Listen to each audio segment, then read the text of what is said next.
अगली खबर की ओर बढ़ेंगे। इस वक्त की अगली खबर लखनऊ से। बसपा सुप्रीमो मायावती आज प्रयागराज में हैं, तो प्रयागराज के दौरे पर हैं। शहर के उत्तरी विधानसभा में चुनाव प्रचार करेंगी मायावती। केपी कॉलेज मैदान में मायावती की जनसभा है। प्रयागराज की 12 विधानसभा सीटों को कवर करने वाली हैं। आज बसपा ने यहां 11 नए चेहरों को टिकट दिया है। इनमें से अधिकांश ब्राह्मण प्रत्याशियों को टिकट दिया गया है। तो बसपा सुप्रीमो मायावती प्रयागराज में है। उत्तरी विधानसभा में चुनाव प्रचार करेंगी। केपी कॉलेज मैदान में जनसभा को संबोधित करेंगी। 12 विधानसभा को कवर करेंगी। 11 नए चेहरों को यहां से टिकट दिया गया है। इनमें से अधिकांश ब्राह्मण प्रत्याशियों को टिकट दिया गया है।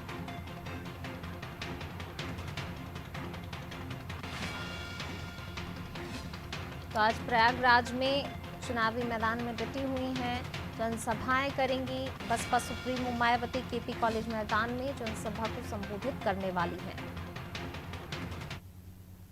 और ज्यादा जानकारी के लिए सीधे रुख कर लेते हैं अशफाक का। अशफाक, प्रयागराज में आज मोर्चा संभाला हुआ है बसपा सुप्रीमो मायावती ने। बात करें, 11 नए चेहरों को टिकट दिया गया है, लेकिन खास तौर से जो है ब्राह्मण प्रत्याशियों को अधिकांश तौर पर टिकट दिया गया है।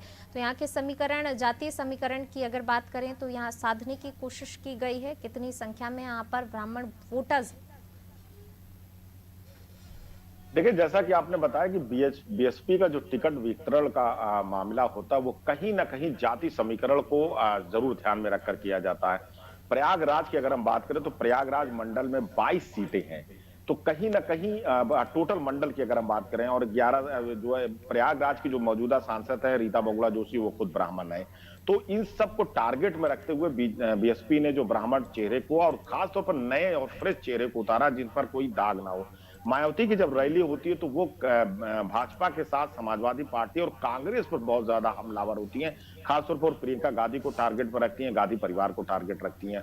तो कहीं ना कहीं जो है मायावती का जो ये दौरा है वो बड़ा ही महत्वपूर्ण है। और इस इलाके में अगर इलाहाबाद के आसपास की बात करें, चाहे वो फूलपुर विधानसभा क्षेत्र रहा हो, चाहे कौशाम्बी जिला रहा हो, ये दलितों का बहुत मजबूत गढ़ रहा है, खासतौर पर बीएसपी का बहुत मजबूत गढ़ रहा है।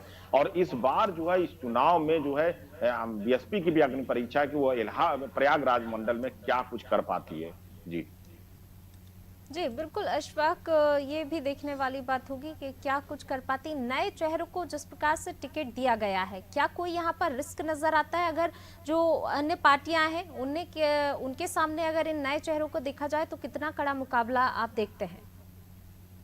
देखिए, उत्तर प्रदेश की राजनीति की अगर हम बात करें तो दो तीन फैक्टर बड़े सामने आते हैं। एक तो ये कि पुराने जो चेहरे हैं उनको लोग बार बार देखकर जो नए चेहरे को अक्सर तरजीह देते हैं। अगर हम विधानसभा की स्टडी करें तो अक्सर 40 से 45% नए चेहरे पहली बार चुनाव में जीतकर जो है वो विधानसभा पहुंचते। चाहे आप 2012 का चुनाव देखें, चाहे आप 2017 का चुनाव देखें, तो कहीं ना कहीं जो है पुराने चेहरे जो लगातार जीतते रहे या पार्टी से हारते रहे, उनको मैदान में उतार कर जो है बीएसपी ने रिस्क लेना मुनासिब नहीं समझा, उसने नए चेहरे को दिया है। ये उसके लिए एक पॉजिटिव साइन हो सकता है। लेकिन जो जाति समीकरण उत्तर प्रदेश का है वो बहुत हावी रहता है, धनबल बहुत हावी रहता है। और चुनाव में जो है जो स्थानीय मुद्दे हैं उस पर बीएसपी के नेता कितना काम किए हैं, क्या संघर्ष किए हैं, ये भी बड़ा मायने रखता है। और कहीं ना कहीं एक चीज के बारे में मैं आपको जरूर बताना चाहूंगा कि बीएसपी के अगर पिछले 5 साल का रिकॉर्ड चेक करें तो किसी मुद्दे को लेकर वो सड़क पर उतरती हुई कहीं नजर नहीं आई है। इतना जरूर है कि मायावती लगातार हर मुद्दे को अपने ट्विटर के माध्यम से, अपने प्रेस कॉन्फ्रेंस के माध्यम से उठाती रही है और दूसरे उनके नेता उठाते रहे। लेकिन सड़क पर संघर्ष करने की बात अगर आती तो इक्का दुक्का को छोड़ दिया जाए तो कहीं बहुजन समाज पार्टी किसी पब्लिक मुद्दे को लेकर सड़क पर नजर नहीं आई है। जी जी अशफाक, बिल्कुल आप बने रही हमारे साथ, मैं लौटूंगी आपके पास। तो मायावती ने नए चेहरों पर दाव खेला है। 11 प्रत्याशी उतारे हैं नए चेहरे, जिनमें से अधिकांश जो है ब्राह्मण हैं। यहाँ पर साधने की, कह सकते हैं जातिगत समीकरण बिठाने की कोशिश यहाँ पर की गई है। और आज प्रयागराज के दौरे पर हैं और इस दौरान जनसभा को संबोधित